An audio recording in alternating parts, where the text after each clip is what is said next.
قال المص- قال المصنف رحمه الله نفعنا الله بعلوم وعلوم مشايخنا في الدارين آمين. مواضع الضمة. قال رحمه الله berkata Imam Jurrum فأما الضمة فتكون علامة للرفع في أربعة مواضع: الاسم المفرد وجمع التكسير وجمع المؤنث السالم والفعل المضارع الذي لم يتصل بآخره شيء. وأقول berkata Syekh Muhyiddin rahimahullah nafa'ana Allah bi'ulumihi wa ulumi syaikhin fid dharain amin.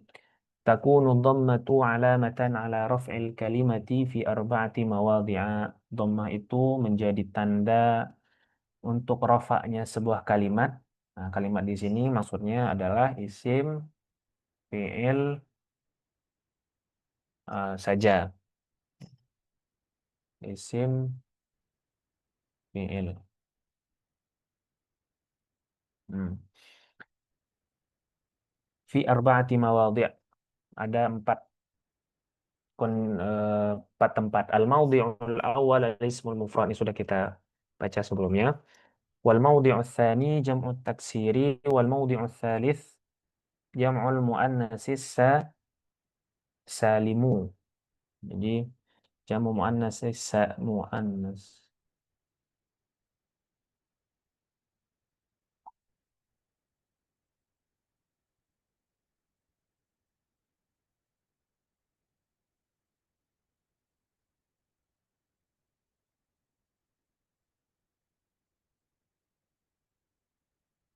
Sebentar saya.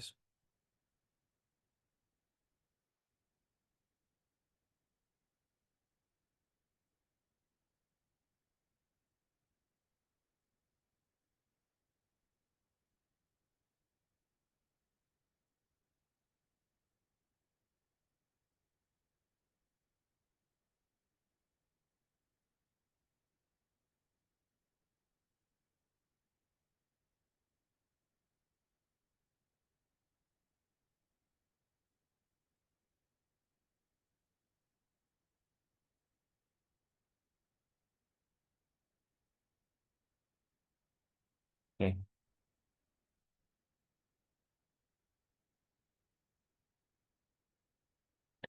فأما الضمة فتكون علامة لرفع وأقول تكون الضمة علامة. Tadi di jam'u muannatsis salimu karena salim ini sifat untuk si jamak bukan untuk muannas. Jadi tidak tepat jam'ul muannatsis salimi tapi jam'ul muannatsis salimu, sifat untuk jamak.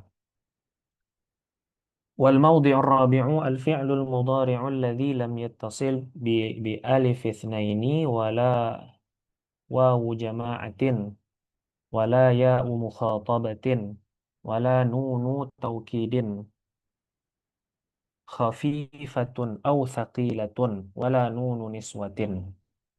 Jadi yang keempat adalah di mana eh, dhammah itu menjadi tanda rofa untuk fi'il mudhari yang tidak diakhiri atau tidak bersambung dengan alif itsnaini. Karena kalau sudah bersambung alif itsnaini bentuknya bukan lagi dengan dhammah tapi bisubutin nun. Jadi nun itu seperti yang kita sebutkan sebelumnya adalah pengganti tanwin karena saudaranya ada tanwin. Jadi si jama ini juga mau tanwin. Wala wala wawu jamaatin juga kalau tidak ber, ber, ber apa ber wala tidak diikuti dengan wawu jamaah seperti ya'lamuna karena tanda rofa untuk yang jama' itu adalah subutun. Wala ya khatabatin seperti ta'lamina. Wala nunu taukidin khafifah atau tsaqilah. Baik, kemudian nun khafifah, taukid yang khafifah atau tsaqilah. Contohnya la ya'lamanna, la adribanna. Nah, ini tidak lagi tanda rofaknya dengan dhammah. Karena fi'il mudhari'nya sudah dalam bentuk takkid, baik itu takkid khafifah atau tsaqilah. Tsaqilah itu yang pakai tasydid. Ya alamanna. Kalau yang khafifah tidak pakai tasydid. Contohnya ya'laman, la ya'laman. Wala nunu niswah, juga tidak nun niswah. Contoh seperti apa? Taf'alna, yaf'alu, yaf'alani, yaf'aluna, taf'alu, taf'alani, yaf'alna. Nun an-niswah, nun perempuan. Nah, baru dibahas satu-satu secara detail oleh beliau. Berkata Syekh Muhyiddin, ammal ismu al-mufradu fal muradu bihi ha huna. Isim mufrad yang dimaksud di sini adalah ma laisa muthannan wala majmu'an, yang tidak termasuk muthanna juga tidak termasuk majmu' atau jamak. Wala mulhaqan bihima, juga tidak termasuk yang mulhaq dengan keduanya. Apa yang mulhaq itu? Kalau muthanna nanti akan masuk. Kalau tidak salah ada juga pembahasan di dalam kitab ini. Kita sebutkan saja contohnya. Kalau mulhaq bil mutsanna itu contohnya kila, kilta, ini mulhaq mutsanna. Kalau mulhaq dengan majmu' contohnya alamun, ya, alamun. Dia sebut dengan mulhaq, dia tidak memenuhi syarat untuk bisa dijamakkan, tapi dia berbentuk jamak.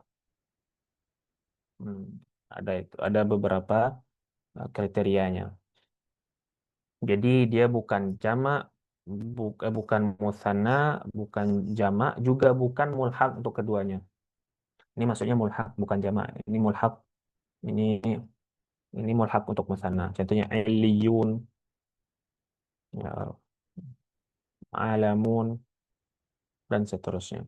Wala minal asma'il khamsah, juga tidak termasuk 5 kata khusus. Abuka, akhuka, hamuka, fuka, dhu malin. Nah, itu asma'ul khamsah nanti akan disebutkan lebih detail oleh beliau. Jadi intinya tidak termasuk yang disebutkan barusan, tidak termasuk musanna, tidak termasuk majmu', jamak. Yang musanna seperti Muhammadani. Kalau contoh jamak Muhammaduna, mulhaq kilta, mulhaq jamak alamun. Juga tidak termasuk asmaul khamsah, itu abuka, akhuka, hamuka, fuka, zumalin. Ada 5. Bahkan ada yang menambahkan satu lagi jadi 6. Tapi yang disebutkan dalam kitab ini 5. Sawa'un akanal muradu bihi mudzakkara, dan yang mufrad itu baik mudzakkar, contohnya Muhammadun wa Aliyun wa Hamzatun, ya. Am kanal muradu bihi muannatsa, atau bisa jadi mufradnya itu muannas, contoh Fatimatun, Aisyatun, Zainabun. Wa sawa'un akanatid dhammatu zahiratan, dan bisa jadi pula dhammahnya itu zahirah, seperti dalam ungkapan hadara Muhammadun. Dun di sini zahirah, tampak. Karena i'rab itu kadang-kadang tidak tampak, disebut juga dengan muqaddar. Muqaddar. Dia ada tapi tidak nampak, namanya muqaddar. Ada juga dia memang tidak ada tapi diposisikan seperti itu, namanya i'rab mahalli. Jadi ada 3. Pertama zahirah.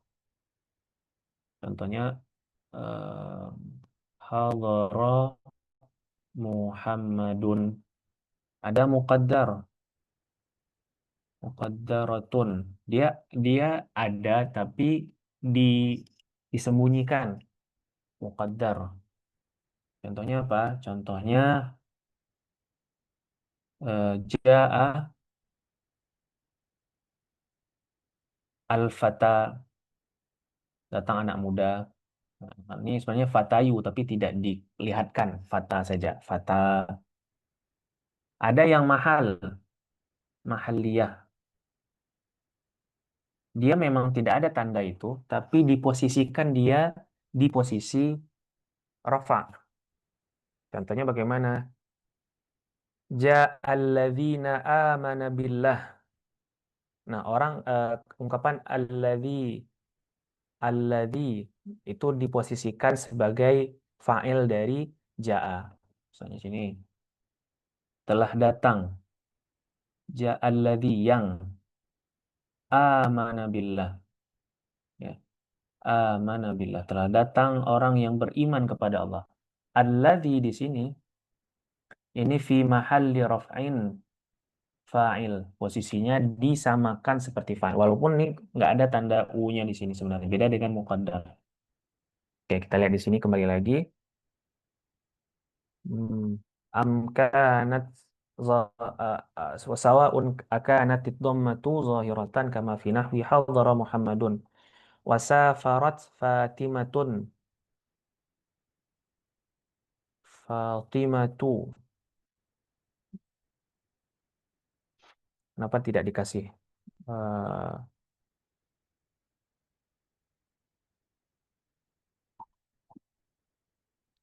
Fatimatun ya, Fatimata. Mungkin ini dikategorikan sebagai mamnu' minas sarf. Nanti kita coba pastikan lagi estetik.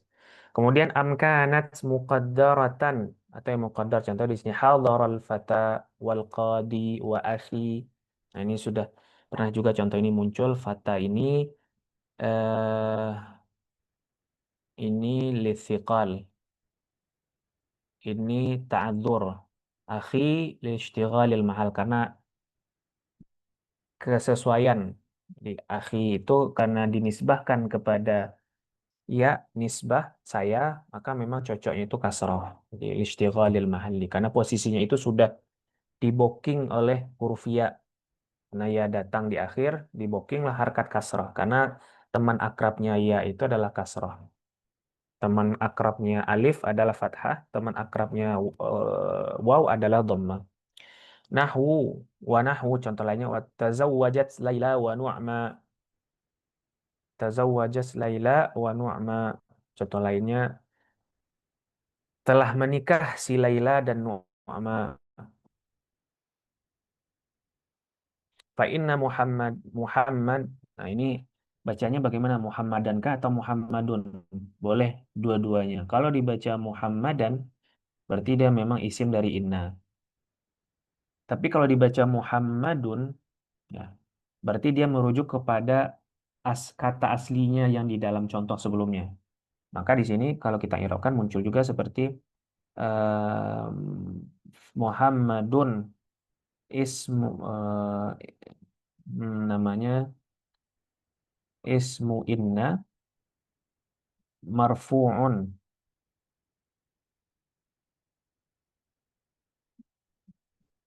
Bukan kalau dia fi mahal bukan itu ya. Mohon maaf atas. Kalau dia fi mahal berarti Muhammadun ini adalah mansubun bi inna eh sebentar.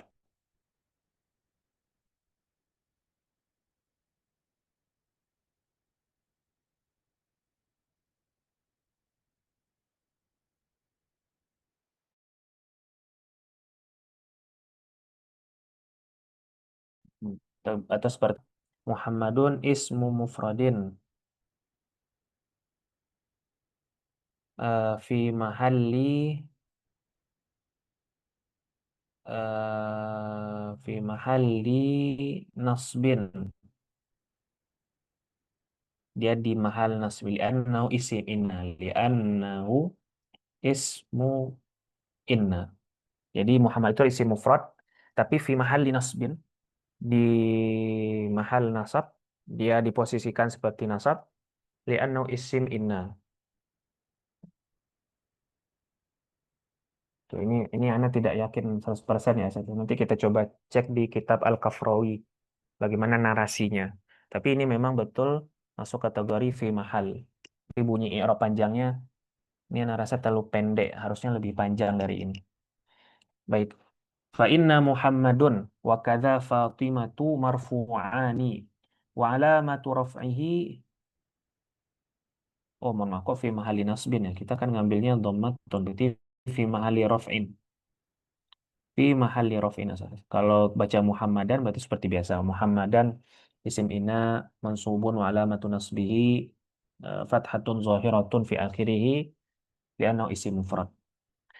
Oke, wa alamatu raf'ihima ad-dhammatu zahirah wal fata wa mithluhu Laila wa Nu'ma marfu'an wa alamatu raf'ihinna itu al-fata, Laila, Nu'ma. Kenapa ini dihukumi mu'annas padahal fata ini laki-laki karena merujuk pada bentuk katanya walaupun maknanya laki-laki. Ini karena bentuk katanya ada eh, ada ya di sini ada alif maksurah maka dia dihukumi sebagai muannas. Wa alamatu raf'ihinna dhammatun muqaddaratun 'alal alifi. Sebenarnya ada dhammah di atas alif alif nih alif maksurah. Sebenarnya ada gini afata, Laila, Mu'ma. Nah, tapi diganti dengan ya. Mana amin zuhuriha ta'adzur. Oh, di sini ta'adzur ya. Betul terbalik tadi yang saya sebutkan saat ini. Ini ketidak muncul karena ta'adzur. Wal qadi marfu' juga wa alamatu raf'ihi dhammatun muqaddaratun 'ala al-ya'i mana min zuhuriha ats-thiqal. Ini karena berat. Qadi dibaca yu itu berat bagi orang Arab. Maka dibaca qadi saja. Berat atau tidak ini kembali kepada dulu awal mula peletakan kaidah ini. Walaupun zaman sekarang mungkin mudah bagi orang menyebutkan qaldiyu. Tapi sulit ketika bahasa Arab ini dibentuk. Jadi masa-masa dibentuknya. Wa alamatu rafi'i dhammatun muqaddaratun ala ma qabla ya'il mutakallimi mana' min zuhuri harakatul munasabah. Jadi akhi ini karena harakah munasabah. Ya ini cocoknya dengan kasrah. Wa amma jam'ut taksir fal muradu bihi. Nah, kita masuk yang kedua, jamak taksir. Tadi bagian yang pertama yaitu isim mufrad sudah selesai, masuk ke jamak taksir. Wa amma jam'ut taksiri fal muradu bihi. Ihi kembali kepada jamak taksir. Yang dimaksud dengan jamak taksir itu adalah madalla segala sesuatu yang menunjukkan ala aktsara lebih dari itsnaini aw itsnataini. Jadi tiga ke atas. Ma'a taghayyuri fi sighati mufradi dengan catatan karena kalau sampai sini saya definisinya maka juga bisa dipakai untuk jamak muannats salim, jamak mudzakkar salim. Nah, untuk membedakannya dengan dua saudaranya yang lain adalah ini perubahan dari bentuk mufradnya. Contoh kitabun, kitabun, kitabun. Jamaknya kutubun. Kutubun ini jamak taksirnya. Mufradnya kitabun. Kita lihat mufradnya ada huruf alif, ada huruf alif antara tak dan ba. Sedangkan di jamaknya tidak ada huruf itu. Nah, karena perubahan bentuk mufrad ke jamaknya ada, maka disebut dengan jamak taksir. Jadi taksir itu kan mukassar, kassara, yukassiru, taksiran, dipecahkan. Jadi maksud dipecahkan itu tidak seperti utuh, tidak seperti asli lagi, sudah pecah gitu. Terjadi penambahan, terjadi pengurangan. Nah, bahkan ada eh, perubahan harakat asadun, usudun. Nah, ini juga jamak taksir. Contohnya asadun, singa, asadun. Jamaknya apa? Usudun. Nah, ini walaupun hurufnya masih sama tapi harakatnya berbeda. Nah, ini juga masuk jamak taksir. Wa anwa'ut taghayyur, nah ini disebutkan di sini. Wa anwa'ut taghayyur al-mawjudah fi jumu'it taksir sittatun. Perubahan itu ada 6 kemungkinan. Pertama, taghayyurun bisyakli laisa ghair. Perubahan pada syakalnya saja. Contoh tadi asadun usdun atau usudun. Oke, namirun numurun. Nah, ini pakai sigo yang seperti ini. Usudun numurun. Fu'ulun. Ini salah satu bentuk lainnya, usdun. Ada juga yang baca usudun. Fa inna hurufal mufrad wal jam'i fi hadainil mithalaini muttahidah. Huruf-huruf baik itu pada mufrad jama' ini sama. Wal ikhtilaf bainal mufradi wal jam'i innama huwa fi syakliha faqat. Hanya saja perbedaannya terletak pada harkat saja, tidak ada yang lain. Yang kedua adalah taghayyurun bin naqsi laisa ghair. Ada pengurangan, hanya itu saja, tidak ada penambahan huruf, tidak ada perubahan harakat, hanya pengurangan. Contohnya tuhamatun jadi tuhamun, tukhamatun, tukhamun. Fa anta tajidul jam'a qad naqasa harfan fi hadhil kalimat. Jama' mengurangi huruf dari kata-kata yang barusan, yaitu huruf ta. Tuhamun jadi tuhamatun jadi tuhamun, hilang taknya. Wa baqil huruf ala haliha fil mufrad, dan huruf-huruf lainnya masih sama persis seperti mufradnya. Yang ketiga, taghayyurun bi ziyadati laisa ghair. Perubahan itu karena penambahan. Contoh sinwun, sinwanun, sinwun, sinwanun. Atau juga sinfun, sinfanun, asnaf. في في مثل قوله تعالى صنوان وغير صنوان dalam Al-Quran. Yang keempat, taghayyurun fi syakli ma'an naqsi. Ini ada apa namanya? Gabungan perubahan syakal dan pengurangan huruf. Contoh sarirun, sururun, hilang huruf ya, kemudian perubahan dari fathah menjadi dhammah, kasrah menjadi dhammah. Sedangkan perubahan di akhir ini tidak diperhitungkan ya, satu dihiraukan saja.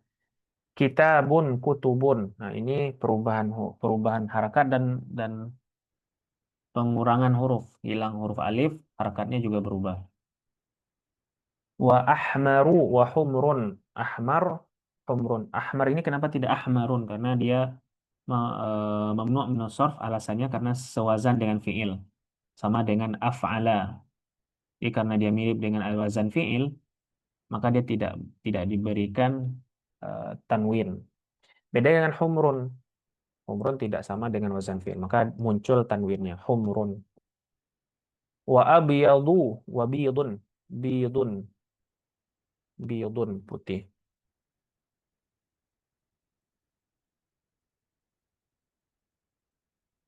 Hmm. Taghayyurun fi syakli ma ziyadah, terjadi perubahan syakal dan ada penambahan. Nahwu sababun wa asbabun. Sababun ini awalnya fathah jadi sukun. Ini tidak ada alif, di sini ada alif. Wa batalun wa abtal, pahlawan. Wa hindun wa hunud, wa sabu'un wa siba', hewan buas, dhi'bun wa dhi'ab, wa syuja'un wa syuja'an.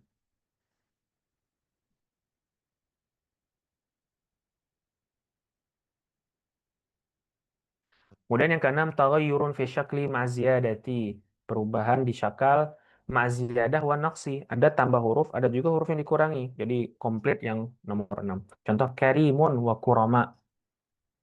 Ka jadi ku, ri jadi ra, ya hilang, sini ada tambah alif. وهذه الأنواع كلها تكون مرفوعة بالضمة سواء أكان المراد من لفظ الجمع مذكرا نحو رجال وكتاب أم كان المراد منه مؤنثا نحو هنود وزيانب جمع dari زينب وسواء كانت الضمة ظاهرة كما في هذه الأمثلة أم كانت مقدرة كما في نحو سكارى وجرحى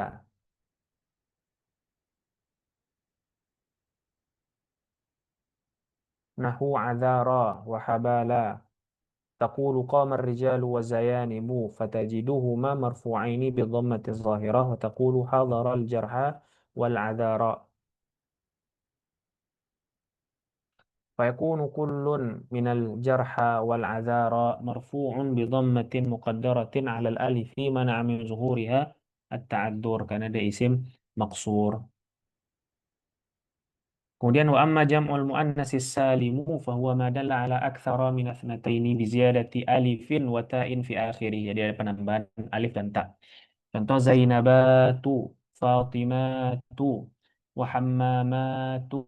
Hammamat bermakna burung merpati. تقول جاء الزينبات وسافر الفاطمات، فزينبات والفاطمات مرفوعان. وعلامة رفعهما dan tanda rafa'nya adalah dhammah yang kelihatan dan tidak ada untuk jamak muannas salim ini dhammah yang muqaddar. Jadi pasti selalu zahirah. Tidak ada yang muqaddar, beda dengan saudaranya isim mufrad atau jamak taksir. Fa'in kanat fa'in kanatil alifu ghaira zaidah. Tapi kalau alifnya bukan tambahan, ini kan tambahan. Hammamatu, Fatimatu, Zainabatu. Bi an kanat mawjudatan fil mufrad nahu. Kalau sudah ada sejak mufradnya, contohnya qadi, ini kan aslinya qadiya, qad, ya tidak bisa juga dibaca, tapi ada alifnya di sini.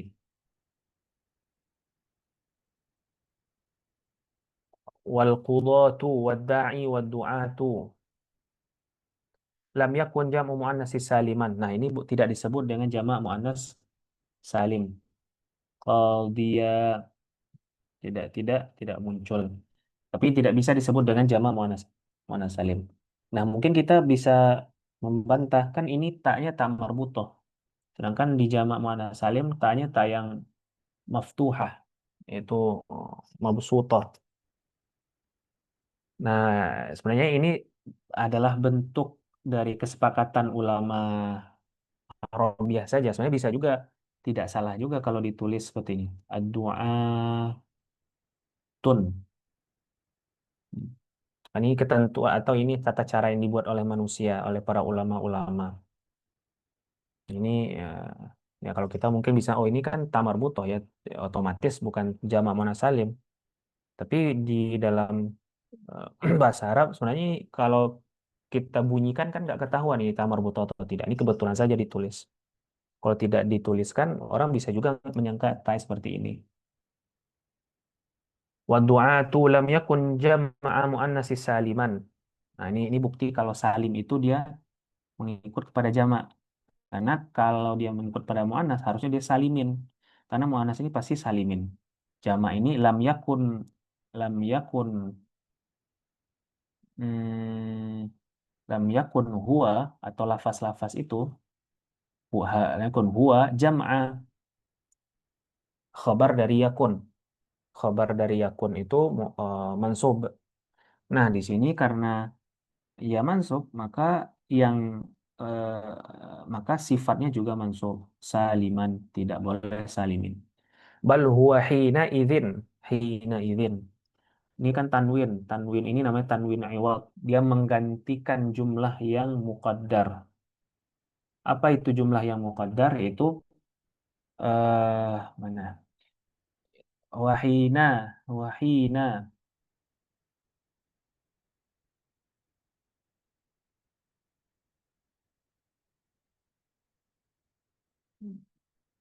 Ini. Wahina, wahina, wahina. Al alifu ghairu zaidatin wal alifu. Jadi jumlah yang dihapuskan adalah al alifu ghairu zaidatin, dan ketika alif itu bukan zaidah maka dianya jam'ut taksir. Namun karena ini dihapuskan digantikan dengan tanwin. Kalau ada jumlah ini berarti bacanya hina idzi al alif wa ghairi zaidah jam'ut taksir.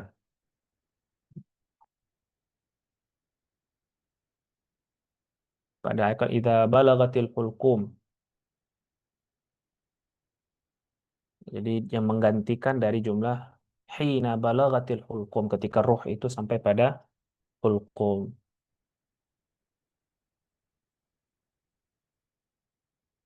Hina idin tanzurun, hina balagatil ruhul hulqum tanzurun. Wa kadzalika law kanat at-ta'u laysat zaidatan. Bagaimana kalau ta'nya itu bukan zaidah? Bi an kanat mawjudatan fil mufradi nahu maitun. Nah, ini kalau tadi kan alif, sekarang taknya. Taknya asli maitun, jamaknya amwat. Nah, ini kan juga mirip dengan muannas salim, ada alif dan tak belakangnya. Tapi taknya ternyata sudah ada sejak awal. Katanya baitun abiyat. sautun aswad.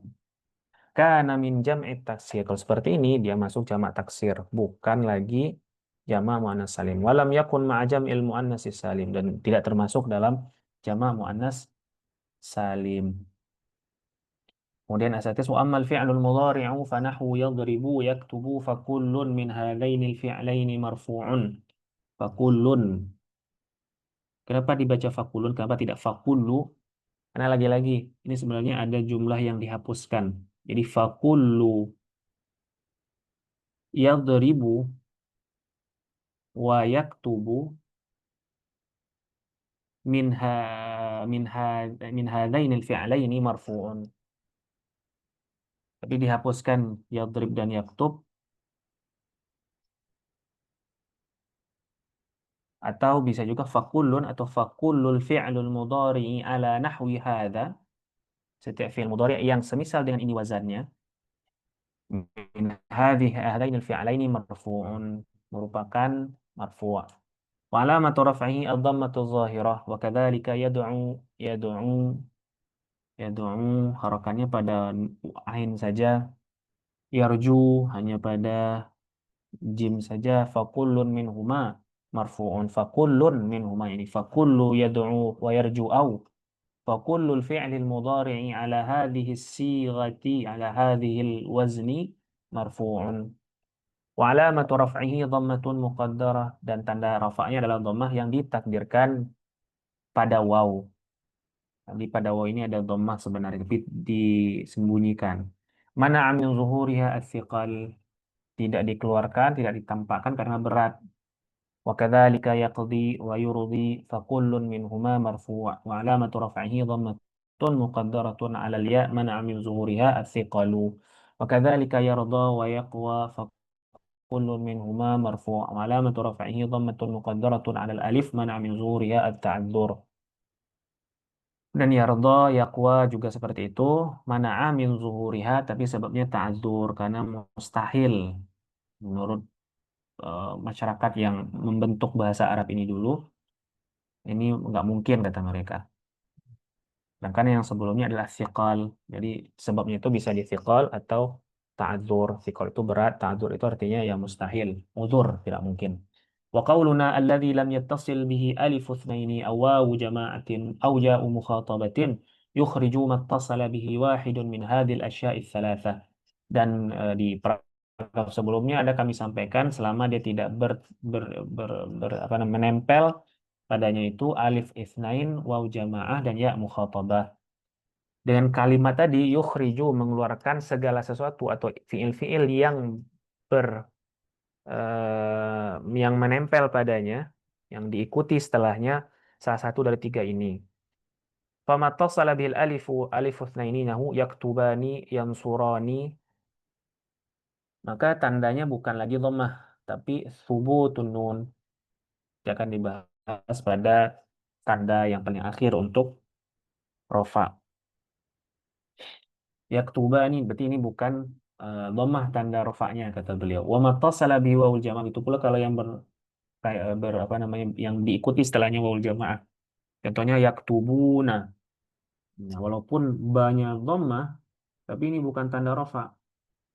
Kenapa bukan tanda rofa? Karena akhir kata dari yaktubu itu adalah waw sebenarnya. Yaktubuna. Non ini ditambahkan kemudian sebagai ganti dari tanwin. Kan kalau nahu itu melihat harakat akhir. Harakat akhirnya sebenarnya untuk yaktubu ini wow. Oke, tapi kebetulan juga yaktubu tidak puas dengan kondisi dia ingin dimasuki huruf nun. Maka disebutlah tanda rofaknya subutun nun.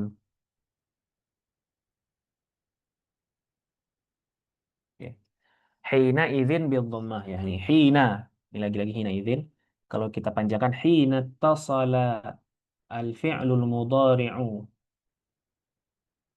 إذا اتصل بالفعل المضارع الألف والياء والواو فعلامة رفعه ضمة فعلامة رفعه ضمة بل يرفع بثبوت النون Oke, berarti tinggal wala yarfa'u hina idzin, tidak dirafa'kan hina tasala al bil fi'lil mudhari'i al alif wal ya wal waw bid dhammah. Jadi kalau bertemu huruf-huruf ini dengan eh, fi'il mudhari' maka tanda rafa'nya bukan dhammah, bal yurfa'u bi thubutin nun. Tapi dirafa'kan dengan subut nun. Kenapa dibaca yurfa'u? Salah satu indikatornya adalah ada huruf jar setelahnya. Setelah ada huruf jar tuh biasanya fiilnya mabni ala uh, alal majhul. Jadi yurfa'u dirafa'kan dia, yurfa'u huwa, itu huwa di sini kembali kepada fiil mudhari' yang diikuti huruf waw, alif dan ya. Dengan subutun nun, dengan tetapnya huruf nun. Wal alifu awil waw awil ya'u fa'ilun. Sedangkan alif, waw, dan ya itu posisi sebagai fa'il. Nah, kalau kita irapkan seperti ini ya, Satis. Misalnya, yaktubani ad-darsa. Yaktubani ad-darsa. Nah, irapnya yaktuba, ya, yaktuba ni fi'lun mudhari'un marfu'un bi bi litajarrudihi atau ya bitajarrud. Jadi sebab yaktubu ini dia marfu' adalah karena dia tidak diikuti oleh lam misalnya atau lan misalnya. Nah, karena tidak ada ini maka dia rafa, marfu'un bi bitajarrudihi bi amil nawasikh, ya. Marfu'un, atau nggak usah kita tuliskan ini dulu. Fi'lun mudhari'un marfu'un wa alamatu raf'ihi thubutun nun. Thubutu an-nuni li'annahu min al-af'ali al-khamsati. Dia dimasuk af'alul khamsah. Kemudian alif wa fa'iluhu adalah al-alifu.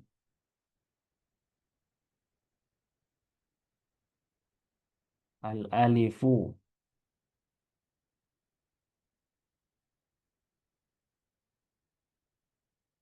mabni ala sukun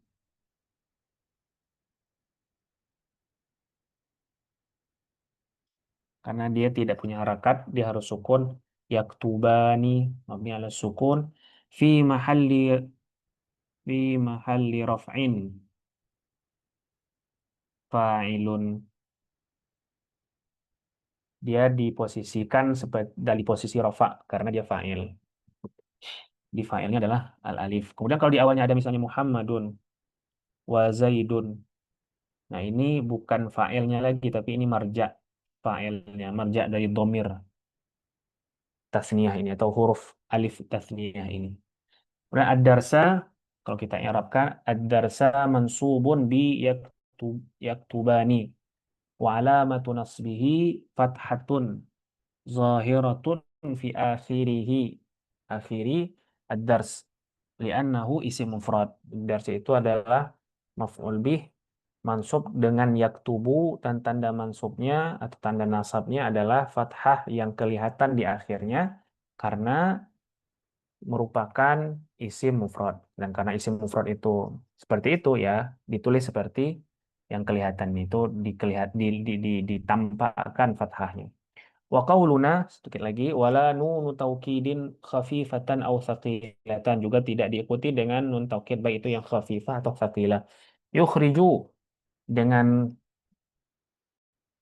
bagian ini keluarlah fi'il mudhari' alladhi ittasalat bihi ihdan nunaini, tidak termasuk fi'il mudhari' yang datang setelahnya atau yang melekat padanya salah satu dari dua nun, maksudnya adalah nun taukid tadi. Contohnya dalam firman Allah Subhanahu wa taala, la yusjananna wa la yakunan minas saghirin. Nanna ini contoh untuk tsaqilah. Di tsaqilah itu ada nunnya, ada tanwinnya, maaf. Sedangkan untuk yang khafifah nih wala yakunan, la yakunan ini bentuk rosam sebenarnya. Kalau di tulisan normal kita nulis seperti ini. La yakunan, la yakunan. Ini kalau kita nulis normal bukan mushaf boleh seperti ini. La yakunan, la yakunan. Namun dalam penulisan mushaf ini rosam yang dipakai. Di nun ini diganti dengan tanwin tapi dikasih alif sehingga layakunan, layakunan seperti itu. Wal fi'lu hina idzin wal fi'lu hina ittasala binuni ittasala bihi nunu taukidin khafifatan aw thaqilah mabniyun 'alal fathih, maka dia akan selalu mabni 'alal fathah. Nih kita lihat mabni 'alal fathah, fathah. Sini kebetulan fathah. Nah, tapi kalau kita kembalikan dia pada contoh yang ini kan belakangnya sukun bukan fathah. Dan la yakunan, ya, la yakunan. Kalau sini kan dia sukun. Kenapa tetap disebut dengan fathah? Sini kata penulis fathah. Nah, huruf akhirnya sebenarnya adalah nun sebelum yang sukun. Ini adalah taukidnya. Ya, jadi yang dimaksud dengan dia mabni alal fathi, kata aslinya itu bukan nun yang penambah. Seperti itu. Kemudian wa qauluna wala nunun niswah juga tidak diikuti atau bersambung dengan nun niswah. Yukhriju bi dengan statement ini al fi'l al mudhari alladhi ittasalat bihi nunun niswah. Fi'il mudhari yang diikuti setelahnya nun niswah. Contoh dalam firman Allah wal walidatu yurdi'na, yurdi'na. Wal fi'lu hina idzin wal fi'lu alladhi ittasala bihi nunu niswatin mabniun ala sukun. Nah, dia akan selalu sukun. Mana yang sukun? Nah, ainnya. Tidak lihat pada nun karena nun ini sudah bukan sesuatu yang asli lagi. Ya, yurdi'na mabni ala sukun. Nah, itu asatidz sekalian berarti pada kesempatan kali ini kita sudah menuntaskan dhammah sebagai tanda rofa. Jadi dhammah menjadi tanda rofa pada beberapa kondisi. Yang pertama pada isim mufrad, yang kedua jamak taksir,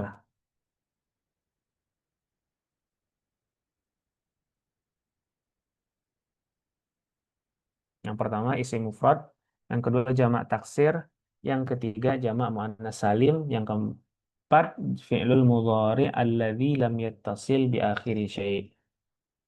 Tiada empat, ada empat yang masuk pada kategori ini. Baik, Asatis mungkin itu untuk sementara mudzakarah nahu kita. Sebelum kita pindah ke ilmu fikih, barangkali ada tambahan respon atau pertanyaan dari asatidz sekalian.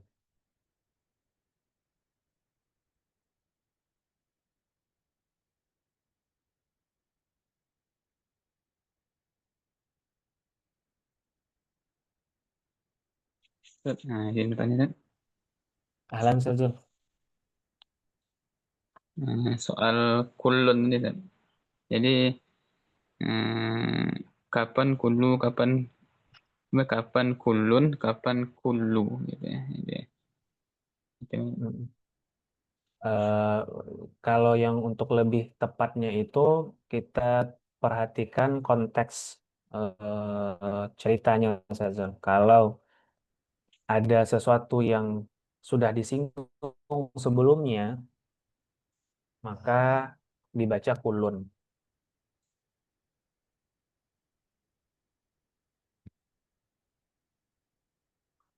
Kemudian juga kalau dari segi bentuk, yang mudahnya itu adalah kalau kul setelahnya fi'il, maka dibaca kulun.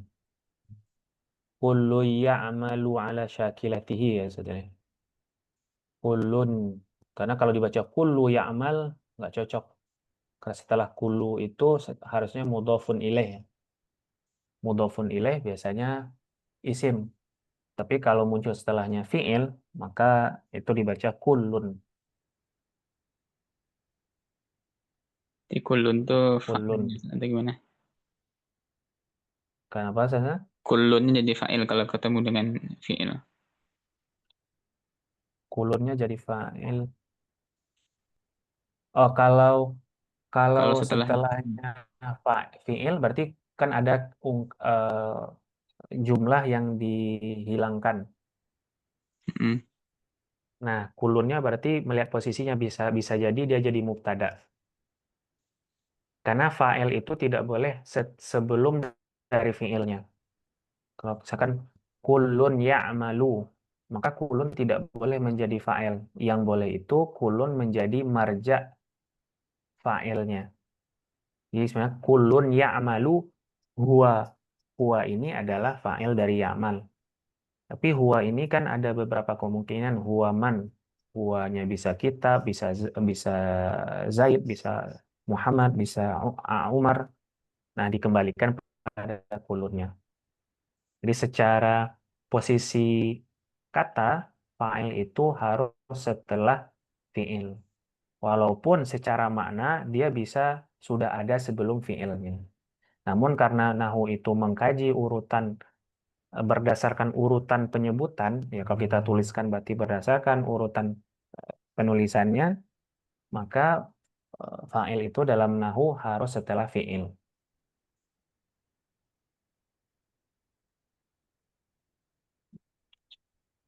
berarti tadi posisi kullu ketika ada idofah gitu ya kan? Ya, kalau kulu itu biasanya setelahnya idhofah. Kullukum ra'in wa kullukum mas'ulun an ra'iyati. Dan kulu hmm, apa lagi ya, dan contoh-contoh lainnya. Nah, biasanya bersambung, nggak ada kulu itu yang berdiri sendiri. Ada yang berdiri sendiri. Nah, karena dia itu tidak mungkin berdiri sendiri, berarti ini menjadi penguat kalau ada jumlah atau ada ungkapan yang tidak disebutkan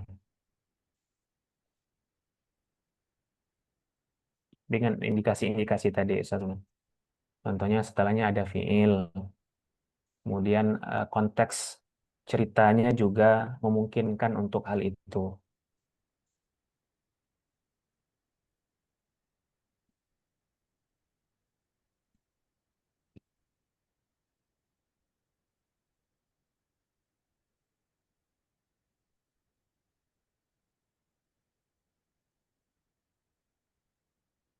Oke, bagaimana Sazul? Insyaallah Ustaz. Oke, mudah-mudahan kita bisa bahas lagi yang bagian kulun itu.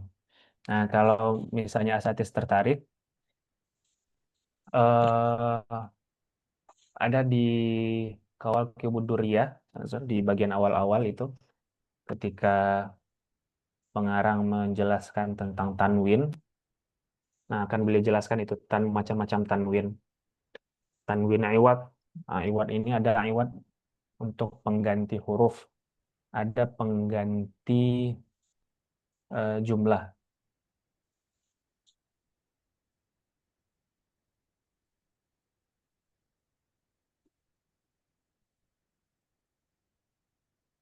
Oke. Bagaimana, Seth? Kita lanjutkan fikih, Seth?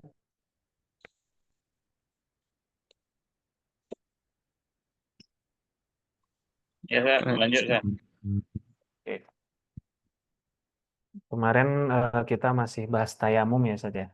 Mungkin kita balik lagi ke tulisan kemarin supaya tuntas yang kita baca. Itu berkaitan dengan pencarian air. Pencarian air.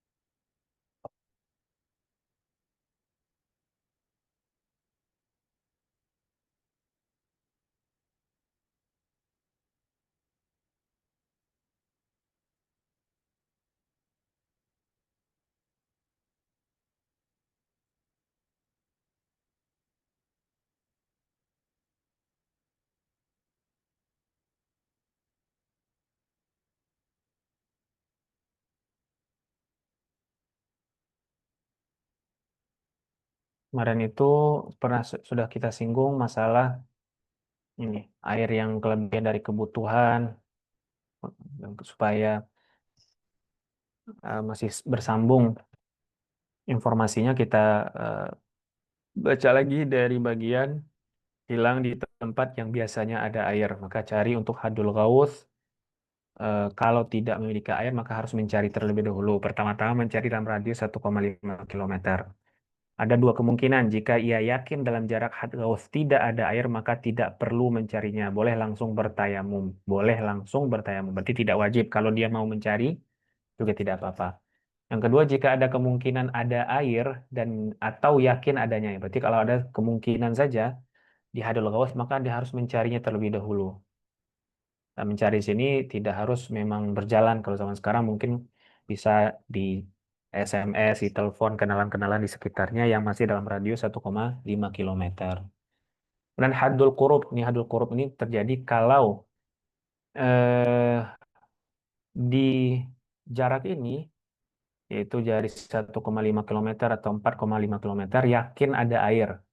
Maka kalau yakin, nah, seperti yang di poin A, jika yakin oh, pertama yakin tidak ada air dulu. Yakin tidak ada air atau kemungkinan ada air dalam jarak had qurub, maka boleh langsung bertayamum tanpa harus mencarinya terlebih dahulu. Tapi jika yakin bisa menemukan air pada jarak ini, maka wajib mencarinya terlebih dahulu. Nah, perlu kita cocokkan dengan yang sebelumnya, Asatidz. Di poin B ini kan kalau yakin wajib mencari air terlebih dahulu. Padahal tadi di yang nomor satu sudah disampaikan, jika ia yakin dalam jarak hadul ghaus tidak ada air, maka tidak perlu mencarinya, boleh langsung bertayamum. Ini sebenarnya ada kaitan dengan yang nomor B-nya. Jadi kalau kita sambungkan seperti ini narasinya. Jika ia yakin dalam jarak had ghaus tidak ada air, begitupun di dalam had qurub, maka dia boleh langsung bertayamum. Karena kalau tidak kita gabungkan agak kontradiksi juga.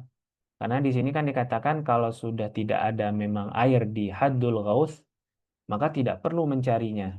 Berarti kan nggak perlu mempertimbangkan had korup lagi. Tapi di poin nomor B, di sini tertulis, kalau yakin di had korup itu ada air, wajib mencarinya. Nanti kan ada agak kontradiksi. Nah, makanya Ana garis bawahi ini harus dipahami dengan poin nomor B. Nah, ini kenapa masalah ini muncul? Karena pembagian yang seperti ini, had gaus dibagi dua. Karena ada sebagian kitab lain yang pembagian tidak seperti ini sehingga lebih memungkinkan untuk tidak jatuh pada kebingungan kerancuan yang kita sampaikan barusan. Ini karena keterbatasan dengan metode pembagian seperti yang ada ini, maka muncul kebingungan seperti tadi. Jadi baiknya digabungkan poin A di sini dengan poin B yang ada di nomor 2. Oke, kemudian poin satu ini kemarin yakin atau ada kemungkinan, maka harus mempertimbangkan 7 syarat. Kita kemarin sempat terhenti pada bagian ini. Tidak memakai harta yang tidak dibutuhkan untuk membeli air untuk bersuci. Ini kelihatan sekali ya terjemahannya sangat letterlek. Tidak memakai harta yang tidak dibutuhkan. Ya. Tidak memakai eh, harta yang tidak dibutuhkan untuk membeli air untuk bersuci. Banyak sekali untuknya statisnya. Ilustrasinya seperti ini. Jika Budi memerlukan uang 100.000 rupiah untuk biaya perjalanan. Berarti ini untuk biaya perjalanan sudah ditakar 100.000. Kemudian kelebihan harta 20.000 dari 100.000 tadi. Oke, berarti yang nggak boleh diganggu itu yang 100.000. 20.000 ini dibagi lagi. 20.000 ini memang sudah dipersiapkan 5.000 untuk membeli air bersuci. Ini 100.000 ini nggak masuk untuk kebutuhan bersuci. Di luar itu. Untuk kebutuhan bensin, kebutuhan makanan, parkir, masuk tol, dan seterusnya. Nah, sisa 20.000 nih. 20.000 itu memang sudah disediakan, dialokasikan 5.000 untuk membeli air. Oke. 15.000-nya itu untuk biaya tak terduga. Oke, itu gambarannya, Setius. Nah, 5.000 merupakan harta yang dibutuhkan untuk membeli air yang bersuci. Ya. 15.000 ini untuk tidak bersuci, berarti untuk darurat, untuk biaya tak terduga. Nah, kalau untuk yang masih ada untungnya saya. Pada bagian B atau poin B yang mana ada kemungkinan air, ada kemungkinan ada kemungkinan atau ada air, kemungkinan ada air, jika kemungkinan ada air, harusnya tidak ada lagi. Jika kemungkinan ada air atau yakin adanya air,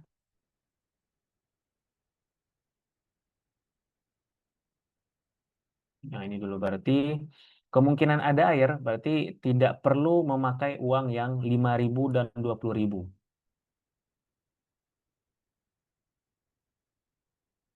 Tidak perlu memakai uang 5.000 dan 20.000. Kenapa? Kan timbul juga pertanyaan, muncul pertanyaan, bukankah uang ini memang sudah dipersiapkan untuk membeli air? Ya, nah di sini yang jadi masalahnya.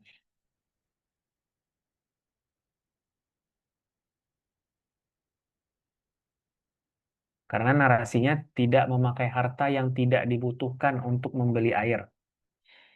Tidak memakai harta yang tidak dibutuhkan untuk membeli air bersuci.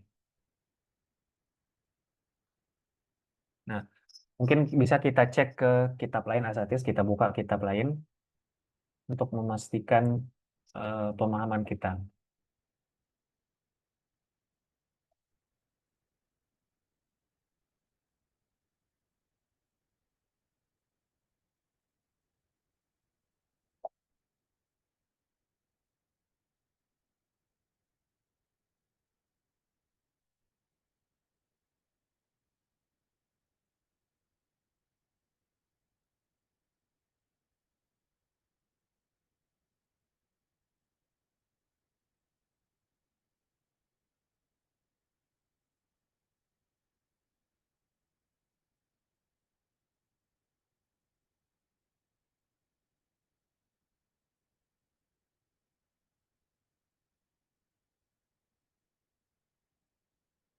Sebentar Asatis.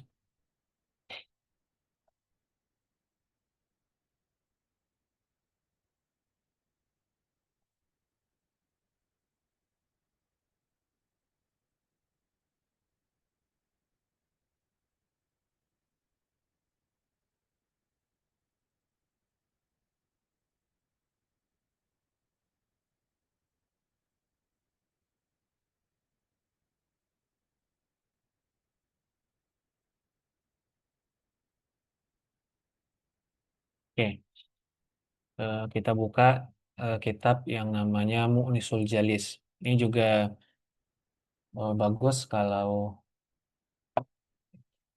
Asatis pakai untuk bahan mudzakarah pribadi di samping kitab At-Takriratus Sadidah yang pernah kita sampaikan, kita lihat. Ini juga bagus. Bagusnya adalah materinya itu masih kitab fikih klasik, tapi disusun dengan poin-poin sehingga memudahkan kita untuk memetakan fikih itu.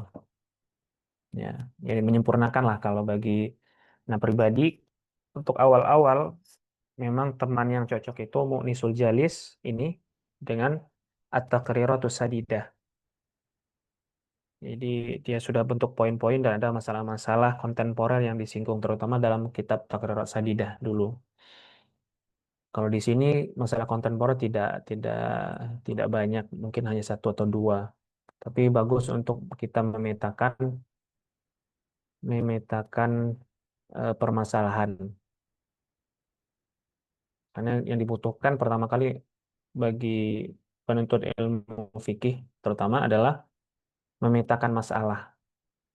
Nah, fikih itu sangat banyak cabangnya. Bahkan dalam salah satu referensi mazhab Hanafi itu ada kalau tidak salah sekitar 17.000 sekian masalah.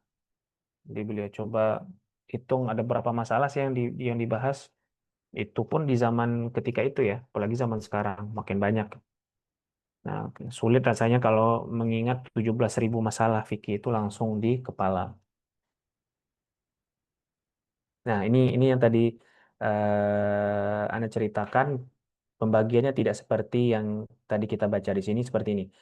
Ayatayaqqanal faqdu mutlaqa fi mahallihi wa fi haddai al-ghawthi wal qurbi fatayammamu bila talabin lil ma' wa yujawwiza wujudahu fi haddil ghawth. Ini yang pertama, yakin tidak ada air di tempat dia berada dan di posisi had ghaus dan had qurub, maka dia boleh langsung bertayamum tanpa harus mencari air terlebih dahulu. Yang kedua, dia memikirkan ada kemungkinan air di dalam haddul ghaus, maka wajib bagi orang tersebut untuk mencarinya apabila, nah ini syarat-syarat, amina ala sab'ati asya, dia aman atau terjaga tujuh hal ini. Pertama, an-nafsu, jiwanya aman. Walau nafsu ghairihi, walaupun itu jiwa orang lain, misalnya keluarganya, istrinya, anaknya, ya, budaknya di zaman perbudakan, dan seterusnya, atau orang-orang yang dibuat tanggungannya, begitu ya, santri, orang tua. Kemudian berikutnya, al-udwu walau udwi ghairihi, anggota tubuh dia, begitupun anggota tubuh yang ada di bawah tanggung jawab dia. Wal malu zaid ala ma yajibu badluhu lima itaharati, juga tidak perlu mengeluarkan uang yang 15.000 tadi yang kita ambil di contoh. Wa kadza al malu alladhi yajibu badluhu lima itaharatihi, dan air yang wajib dia keluarkan untuk air bersucinya. Maksudnya, jadi intinya maksudnya adalah di dalam kondisi ini eh, tidak perlu dia mengeluarkan uang, tidak perlu dia mengeluarkan uang walaupun dananya sudah disiapkan. Ya, wa kadzal malul ladzi yajibu badluhu lima itaharatihi. Tapi syarat ini sebenarnya tidak mutlak juga. Kalau dia ingin mengeluarkan uang tersebut, hukumnya boleh, tapi tidak wajib ya, Seth. Nah, itu poin yang ingin disampaikan oleh para fuqaha. Jadi pada jarak ini, di tempat yang biasanya tidak ada air, nah, poin kuncinya di bagian itu, di tempat yang biasanya tidak ada air. Karena kan di atas tadi adalah tempat, oh ini tempat yang biasanya ada air ya, Sati. Nah, poinnya di sini, karena tempat yang biasanya ada air, kita kan menyediakan uang yang 5.000 ini ya, Sati. 5.000 yang ini, mana dia? Nih, ini kan kita persiapkan nanti di tempat yang biasanya tidak ada air. Tapi karena ini adalah tempat yang biasanya ada air, maka seharusnya dalam hitungan si musafir, dia tidak perlu mengeluarkan uang 5.000 itu di tempat ini. Karena dalam rencana awal uang itu tidak dikeluarkan di tempat itu, maka dia juga tidak punya kewajiban untuk mengeluarkannya di tempat itu. Oleh karena itu, lagi-lagi itu ya. Oleh karena hal hal demikian, uang 5.000 ini tidak tidak harus dijaga, intinya seperti itu. Jadi tidak perlu dikeluarkan. Jadi itu poin intinya saat ini. Agar tidak muncul kebingungan kenapa uang yang sudah dianggarkan itu tidak boleh dikeluarkan, dalam artian tidak wajib dikeluarkan. Bukankah waktunya sudah datang untuk berwudu dan mengeluarkan uang untuk membeli air wudu? Maka kuncinya pada bagian ini. Di tempat yang biasanya ada air. Karena tempat itu biasanya ada air, maka uang 5.000 ini tidak dialokasikan sebenarnya untuk di sana. Nanti di tempat yang biasanya tidak ada air. Oleh karena itu, uang 5.000 ini tetap disimpan saja. Tetap disimpan. Untuk menjaga nanti kalau butuh, untuk jaga-jaga nanti di tempat yang butuh memang membeli air, uang ini baru dikeluarkan. Nah, timbul lagi pertanyaan. Ya oke, uang 5.000 ini nanti dibutuhkan di tempat yang memang tidak ada air, memang sengaja akan membeli air nanti rencana di sana. Kan masih ada uang 15.000 lagi. 15.000 lagi. Ini kan memang diperuntukkan untuk dana darurat. Hmm. Nah, ini yang bagi Ana jawaban yang tampak adalah karena kemudahan. Karena kemudahan. Dan karena kemudahan itu, maka ini sebenarnya tidak mutlak juga. Kalau dia tetap memaksakan uang 15.000 ini dipakai, ya tidak apa-apa.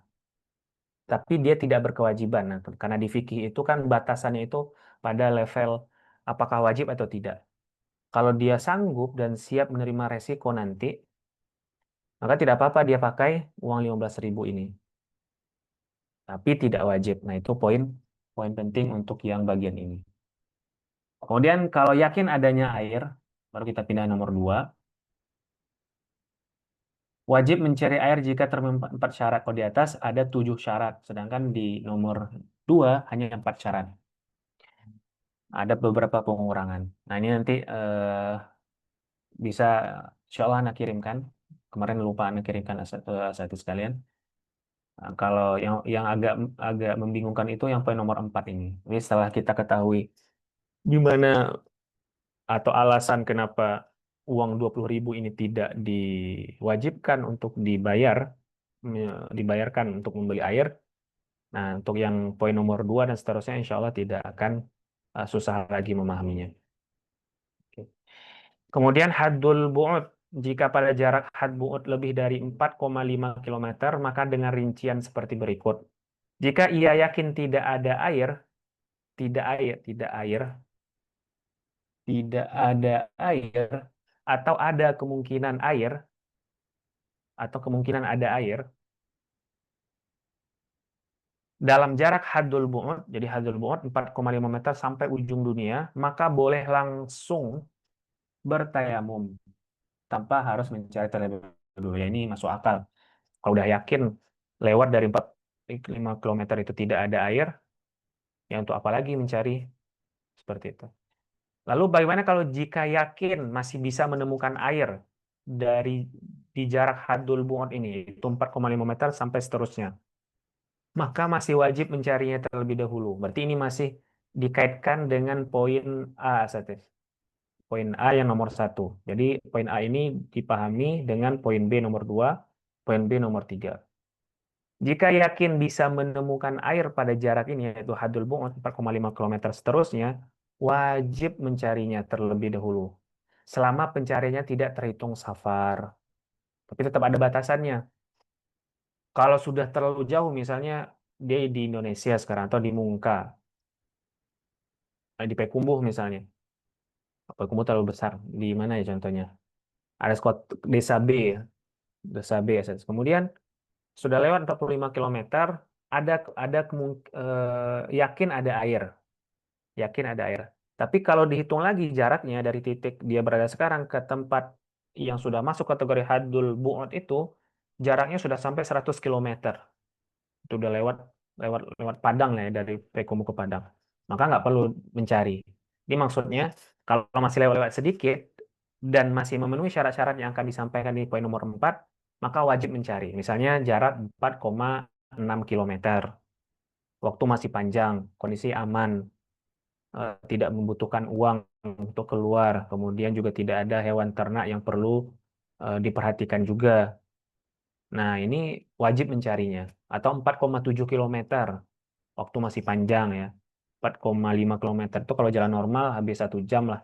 Kalau jalan cepat, waktu masih ada 3 jam ya dari waktu itu sampai waktu selesai. Berarti wajib mencarinya. Tapi kalau waktu tinggal 15 menit, ya waktu 15 menit, air itu yakin adanya baru di hadul bu'ud. Maka kata para fuqaha tidak wajib mencarinya. Di sini ada penjelasannya.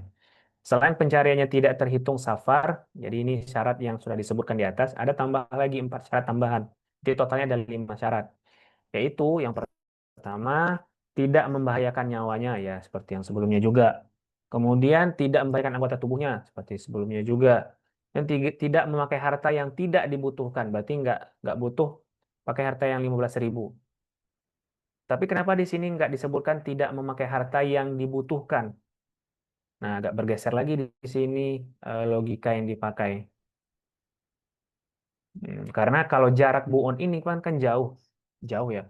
Jauh kalau sudah jauh berarti memang secara normalnya harus ada dana yang dikeluarkan. Maka tidak apa-apa dipakai yang uang 5.000 tadi. Sedangkan kalau haddul ghaus ini normalnya tidak butuh biaya dalam radius 1,5 kilometer, maka tetap harus dipertahankan uang 5.000. Dan yang poin terakhir nomor nomor 4 tadi adalah dia yang keempat tidak terpisah dari rombongan. Perjalanan dia pergi bersama rombongan, tidak terpisah dengan rombongan. Oh, ternyata tidak disebutkan waktu ya, Setus ya. Coba kita cek di kitab fikih yang tadi apakah disebutkan waktu.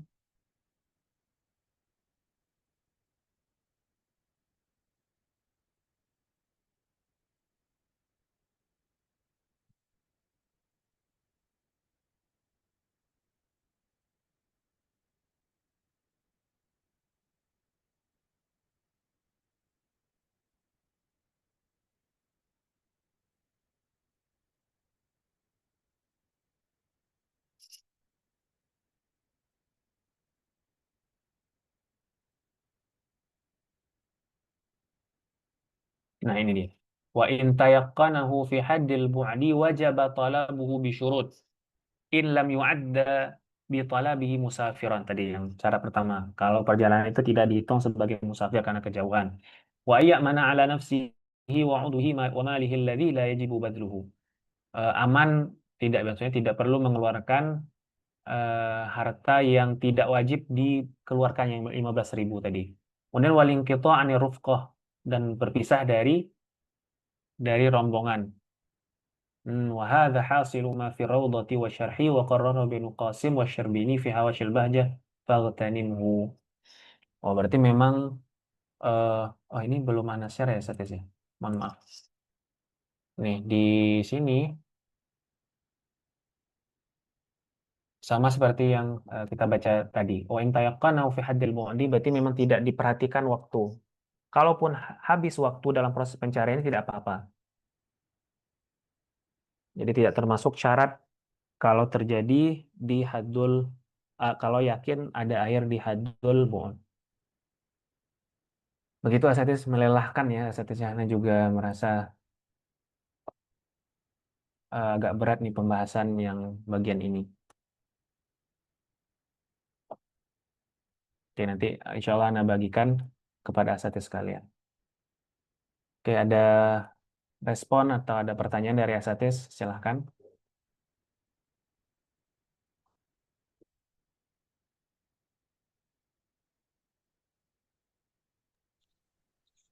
Nah, tanya Ustaz, Ahlan Ustaz. berarti untuk hadul bu'us tadi berarti ada batasnya juga berarti ya, Ustaz? Bukan sampai Ada ujung batasnya dunia juga. berarti. Iya, kalau Ya. sudah dihitung sebagai safar-safar itu adalah dalam satu versi 87 kilometer. Kalau versi lain ada yang mengatakan 81. Nah, kalau ya, milih pendapat itu berarti selama tidak sampai ke sana. Bahkan juga termasuk safar qasir. Safar qasir itu dia safar tapi tidak sampai 87 kilometer. Jadi intinya adalah tidak dihitung itu sebagai sebuah perjalanan.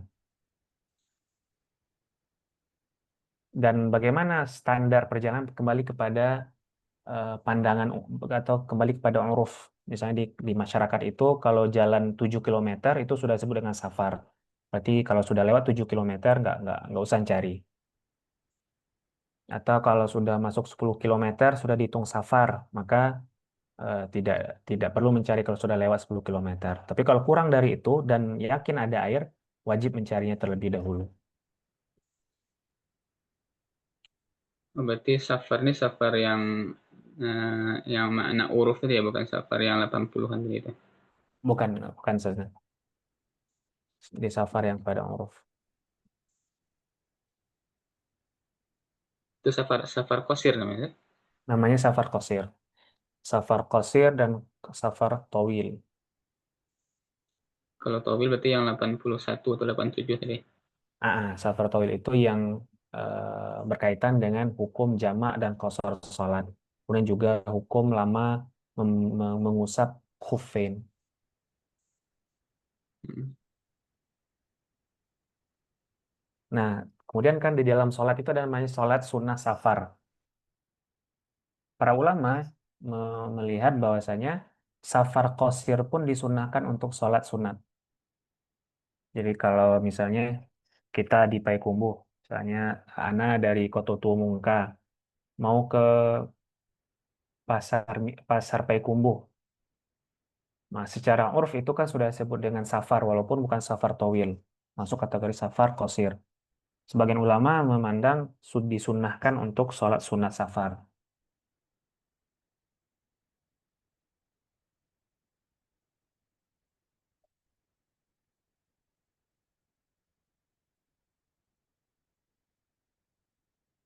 Sholat sunat safar itu gimana maksudnya? Ustaz? Sholat sunat safar itu adalah sholat sunat yang dikerjakan segera sebelum melaksanakan perjalanan. Tata caranya sama seperti sholat-sholat sunat lainnya. Niatnya ditambahkan sholat sunat safar. Nah, sholat sunat safar ini sebenarnya bukan sholat sunat yang memang ada khusus sholat sunat safar.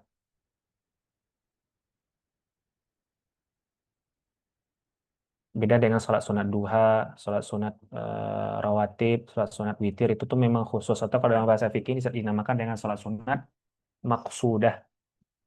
Ya, sholat sunat itu dibagi menjadi dua. Sholat sunat maksudah dan ghairu maksudah. Sholat sunat yang ghairu maksudah itu adalah sholat sunat yang dia sebenarnya sholat sunat mutlak. Tapi ada ada ada di apa namanya, ada momen-momennya gitu. Jadi sholat sunat mutlak yang ada momennya. Sedangkan kalau sholat sunat itu yang ghairu maksudah ya Satis. Atau kita tulis supaya Anda pun tidak salah salah menyebutkan.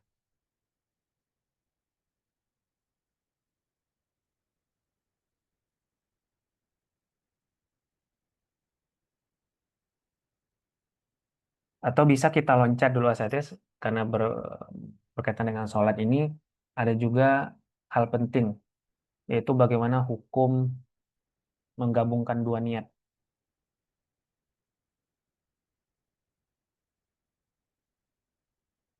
Oke. Jadi sholat itu dari segi posisinya bisa kita bagi sholat. Oke. Sholat ada dua. Wajib, sunnah. Sunnah ini ada dua. Berdasarkan apakah dia maksudah atau tidak. Pertama, maksudah ada ghair maksudah. Maksudah itu adalah sholat yang memang ada sejak awal disyariatkan. Ya tidak tidak bisa tidak berasal dari sholat sunat mutlak. Contohnya apa? Sholat Id, sholat gerhana, baik gerhana matahari maupun gerhana bulan. Kemudian, oke, gerhana ini nanti perlu Anda pastikan lagi ya, Satis ya. Aku salah kalau gerhana bulan ini. Sholat duha ya, sholat duha, kemudian sholat witir, kemudian sholat apa lagi sholat duha, sholat witir, sholat rawatib, baik yang muakkadah atau gairu muakkadah. Nah, sholat gairu maksudah ini aslinya adalah sholat sunat mutlak. Sholat sunat mutlak ini sholat yang tidak ada termasuk dalam kategori maksudah, berarti dia masuk kategori sholat mutlak. Namun, sholat mutlak ini kadang-kadang juga ada momen-momen tertentunya. Misalnya ketika awal masuk masjid, dinamailah sholat sunat mutlak ini dengan sholat tahiyat. Ini tahiyat itu sebenarnya sholat sunat mutlak sebenarnya statis, tapi karena pas momen masuk masjid, disebut dia sholat tahiyatul masjid. Kemudian juga sholat hajat. Ini sholat mutlak juga sebenarnya. Sholat wudhu, sunat wudhu ya, sering kita dengar sholat sunat wudhu. Dan juga sholat sunat safar. Nah, ini sholat sunat mutlak sebenarnya, tapi ada momen-momen tertentu. Oke, sebelum kita bahas tentang masalah ishtirakun niyah, menggabungkan niat, kita kembali pada pertanyaan Ustadz Zikri tadi. Jadi, sholat sunat safar itu dikerjakan beberapa saat sebelum melakukan perjalanan. Dan sebagian ulama mengategorikan safar di sini juga safar yang qasir, perjalanan pendek. Ya, kalau 12 kilometer, nah ini sudah masuk safar ini dalam pengertian ini. Walaupun tidak boleh untuk jamak dan qasar ya, tapi dianjurkan juga untuk tetap sholat sunnah safar. Tata caranya 2 rakaat normal, kemudian nanti ketika sholat sengaja aku sholat sunnah safar karena Allah Ta'ala, atau sengaja aku sholat sunnah safar sudah. Begitu. Pengerjaannya bagaimana? Harus segera sebelum berangkat. Misalnya nih, berangkat jam 10 pagi. Kalau sholat dari jam 9 bagaimana? Maka ini tidak dihitung sebagai sholat sunat safar, karena masih panjang waktunya. Kapan pelaksananya? Berarti kalau kita perkirakan jam 9 lewat 45 lah. Nah, ini waktu pengerjaan sholat safar. Ada orang yang safarnya besok jam 7 pagi. Dia sholat safarnya jam 20, jam 8 malam sebelumnya. Takut nanti kalau subuh nggak keburu misalnya kan. Jadi sholat isya langsung sholat safar. Nah, ini tidak sah sholat sunat safarnya. Lalu bagaimana kalau terjadi kondisi seperti ini? Safarnya jam 10 rencana. Dia berangkat bisa pakai motor atau pakai mobil pribadi, kendaraan pribadi. Dia udah sholat nih jam 9 lewat 45. Dia kan perkiraan 15 menit ini siap-siap untuk masuk mobil, untuk naik motor, untuk masukkan barang, dan seterusnya. Tapi ternyata kendaraannya itu mogok. Tiba-tiba saja mogok. Sehingga diundurlah perjalanannya dari yang jam 10 menjadi jam 10.30. Nah, apakah perlu dia mengulang sholatnya lagi yang sudah dikerjakan di jam 9.45? Jawabannya adalah tidak. Kenapa? Karena apa namanya delay perjalanannya itu terjadi bukan karena apa namanya kelalaian, tapi karena sebuah urusan yang muncul ya, hal-hal tak terduga. Nah, itu ini dimaafkan. Jadi ini masalah sholat sunat safar. Nah, kita rehat sedikit ya statusnya dari masalah tayamum tadi yang melelahkan. Sekarang kita apa namanya pindah dulu ke sholat biar tidak bosan. Kita pindah ke sholat dulu. Nah, sholat yang kita bahas sekarang adalah bagaimana hukum menggabungkan niat. Boleh nggak niat sholat wajib digabung dengan sholat sunnah maksudah atau digabungkan dengan sholat sunat ghairu maksudah? Atau boleh nggak sholat sunat maksudah digabungkan dengan sholat sunat ghairu maksudah? Nah, ini pembagiannya Ustaz ya. Salat sunat maksud itu salat mutlak, salat tahiyat, salat hajat, salat wudhu, salat safar, salat istikharah itu juga salat sunat mutlak. Nah, salat taubat bagi orang yang menganggap bahwa salat sunat taubat itu ada, nah dia masuk sebenarnya salat sunat mutlak. Kemudian salat sunat awabin, ya salat sunat yang dikerjakan maksimal 20 rakaat antara maghrib dan isya. Ini juga masuk mutlak sebenarnya. Awabin. Oke. Oke. Bagaimana hukum menggabung-gabungkan niat? Ada 3 kemungkinan. Wajib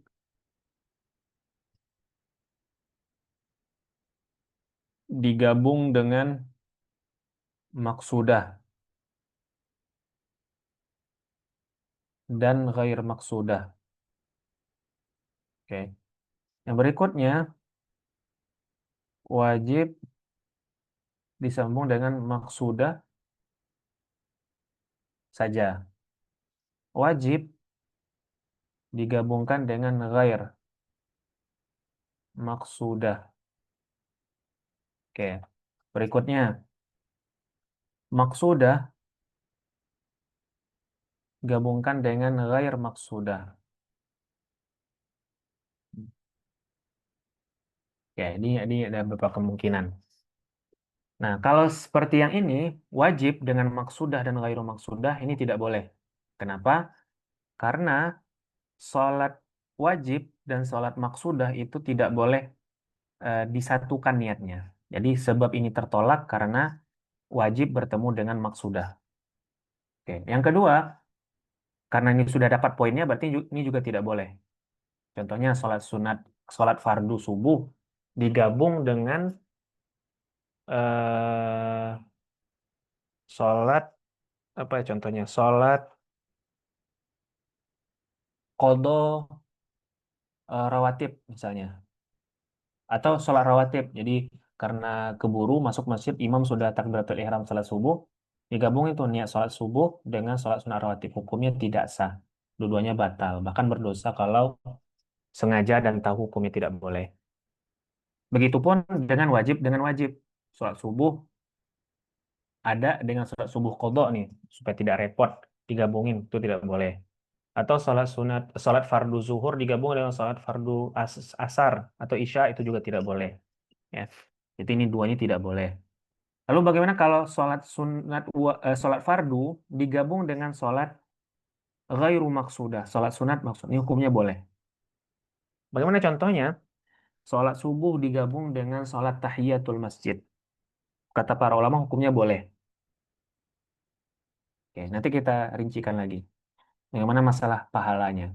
Lalu berikutnya, sholat sunat maksudah dengan sholat sunat ghairu maksudah. Contohnya apa? Sholat duha dengan sholat taubat. Sholat duha dengan sholat tahiyatul masjid. Sholat duha dengan sholat sunnah wudhu.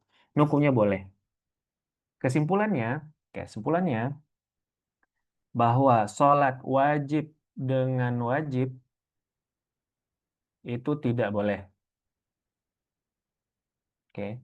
Kemudian wajib dengan maksudah ini juga tidak boleh. Oke. Berikutnya yang tidak boleh lagi, maksudah dengan maksudah lain ini juga tidak boleh. Ini tiga yang tidak boleh. Wajib dengan wajib tidak boleh digabung. Wajib dengan maksudah tidak boleh digabung. Atau maksudah dengan wajib ya juga tidak boleh. Sama saja.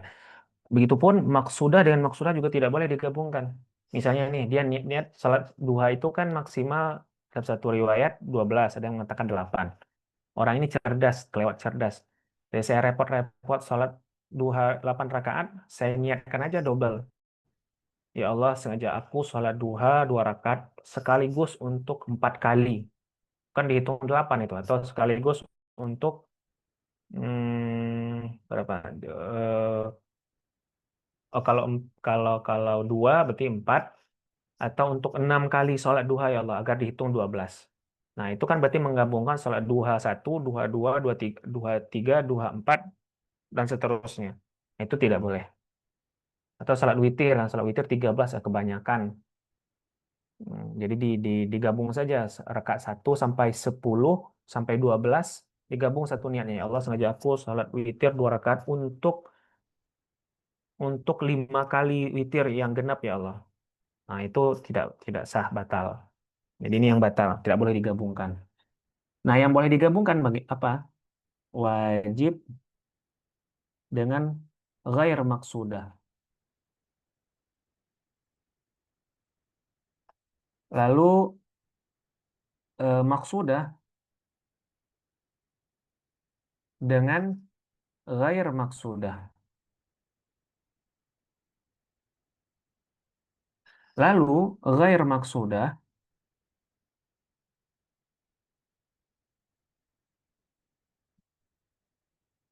dengan ghair maksudah lainnya.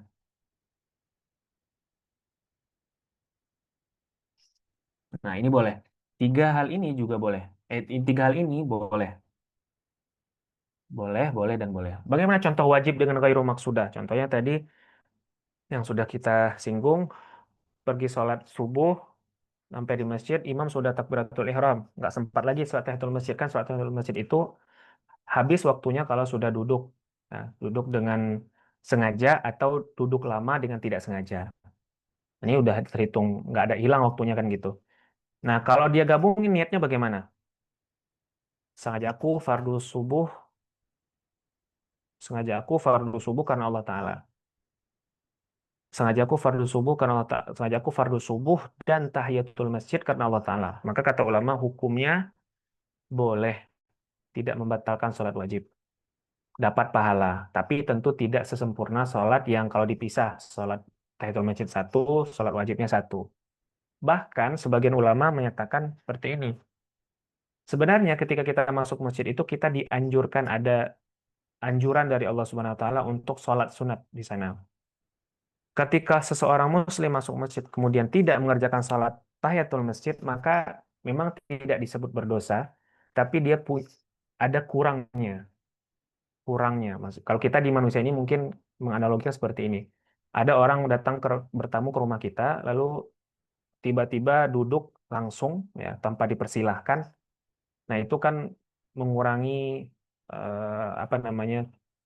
Mengurangi rasa hormat kita kepada tamu tersebut. Nah, begitu pula di dalam contoh ini. Jadi kalau ada seorang muslim masuk masjid dengan sengaja tidak sholat tahiyatul masjid, maka ada yang kurang di sisi Allah walaupun tidak berdosa. Jadi dia tidak dihitung sebagai dosa, tapi ada yang kurang, tidak sempurna begitu, tidak sempurna kondisinya ketika itu.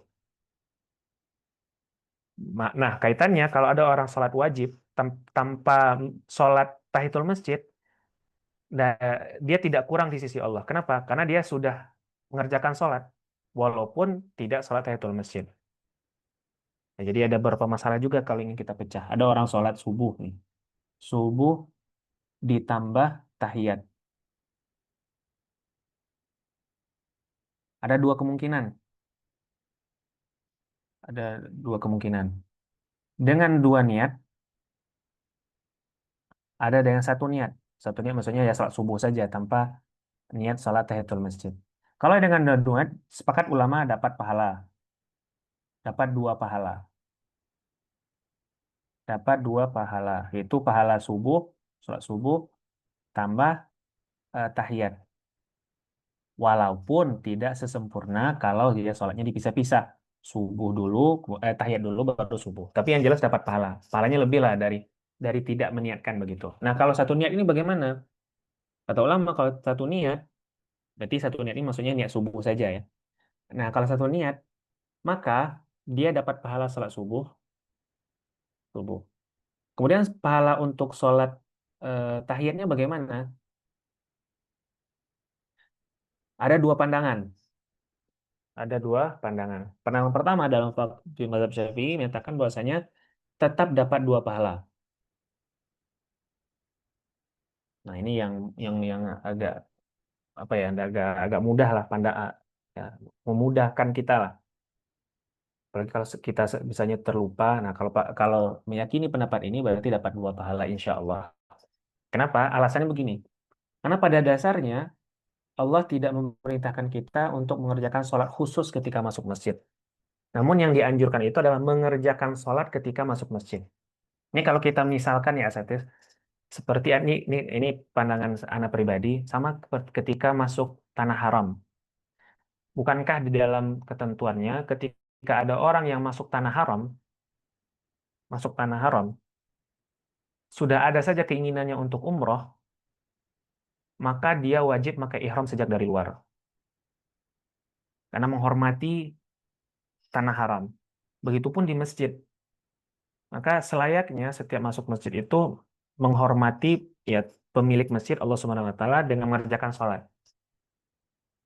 Tapi tidak ditentukan sholatnya harus sholat seperti apa. Nah, dengan sholat subuh saja, berarti dia sudah memuliakan pemilik masjid, yaitu Allah Subhanahu wa taala. Maka otomatis dapat pahala. Tapi tentu pahalanya tidak setinggi kalau tidak sebesar dengan dua niat, apalagi dengan dipisah-pisah. Sholat tahiyat dulu, habis sholat sunnah. Tapi yang jelas dapat pahala. Begitu. Pendapat kedua mengatakan tidak dapat pahala. Pahalanya cuma satu.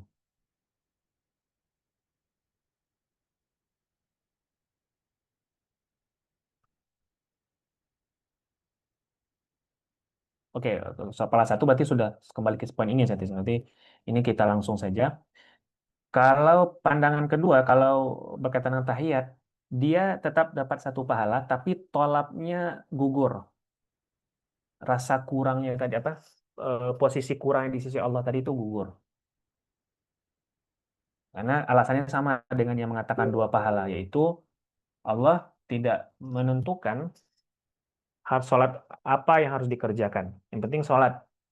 Nah, kebetulan ini sudah sholat subuh. Pahala dia tidak dapat, tapi apa ya, kedudukannya tidak berkurang juga. Ya, tidak berkurang, tetap dapat tetap normal lah begitu. Walaupun tidak dapat pahala. Pahalanya cuma satu, yaitu pahala sholat subuh.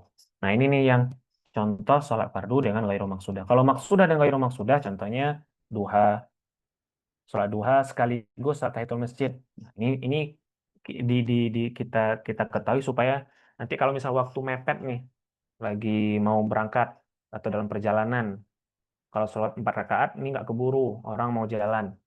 Nah, daripada kita kehilangan kesempatan untuk dapatkan pahala yang banyak, maka salah satu caranya adalah dengan menggabungkan niat sholat duha dengan niat sholat tahiyatul masjid. Kalau bahkan mau ingin ditambah habis habis wudhu misalnya kan, niatnya ada tiga, duha, tahiyatul masjid, sholat sunat wudhu.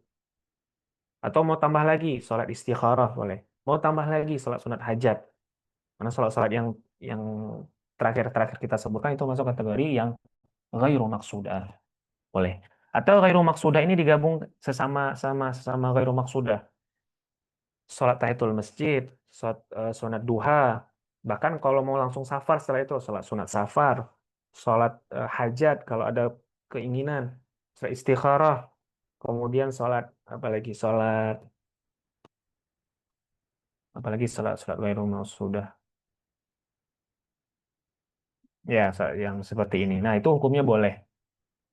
Dapat pahala lebih dari kalau hanya mengerjakan satu sholat tersebut dengan satu niat. Tapi tidak sesempurna kalau sholatnya dipisah-pisah. Begitu, Asad. Nah, ini sedikit berkaitan dengan menggabungkan niat. Nah, masalah penggabungan niat ini ada juga nanti di puasa, bagaimana hukum menggabungkan niat puasa Senin misalnya dengan puasa yang lain. Nah, itu insya Allah nanti mudah-mudahan di kesempatan lain kita kita bahas. Itu dulu barangkali Asatid, sudah kelewatan dari waktu yang kita sepakati. 7 lewat sedikit ini sudah, 9 lewat sedikit ini sudah 9 lewat banyak. Mungkin itu dulu untuk pagi ini Asatid. Insya Allah di kesempatan berikutnya kita lanjutkan babut toharoh setelah tayamum tadi. Baik, kalau ada tambahan, respon, dan pertanyaan dari Asatid, saya persilahkan.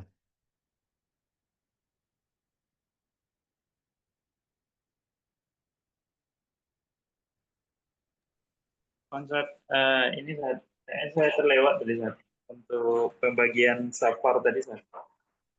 Ada safar qasir, tawir, yang ketiga apa tadi Sat? Dan penjelasannya Sat. Ada dua, Ustaz Azki, safar panjang, dan safar yang pendek. Safar panjang itu yang sudah memungkinkan untuk mengerjakan jamak dan qasar. Sedangkan safar qasir itu yang belum memenuhi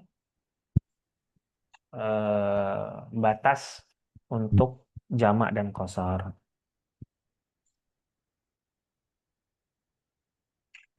Ya, Sat. Baik. Lanjut kalau Sat. Wa iyyakum. Ustaz Zikri. Baik, itu barangkali Ustaz Zul. Eh, Silahkan kalau kita tutup dulu, Ustaz.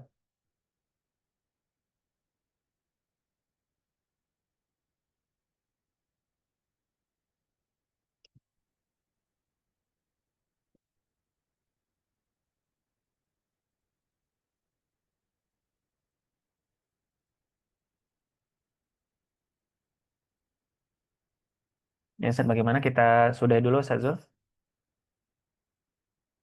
Nah, selesai cukup.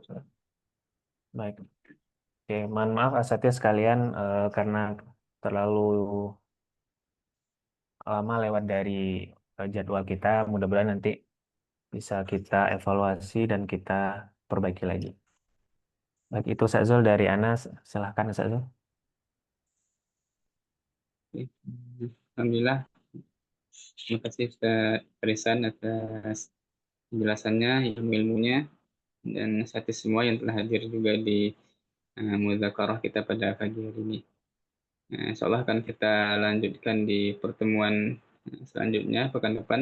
Kita cukupkan dengan membacakan doa kafaratul majelis. Subhanakallah.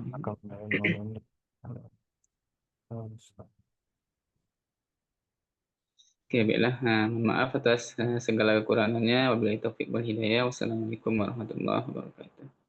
Waalaikumsalam warahmatullahi wabarakatuh. Terima kasih ya, Setis. Semoga Saya jazakum khair.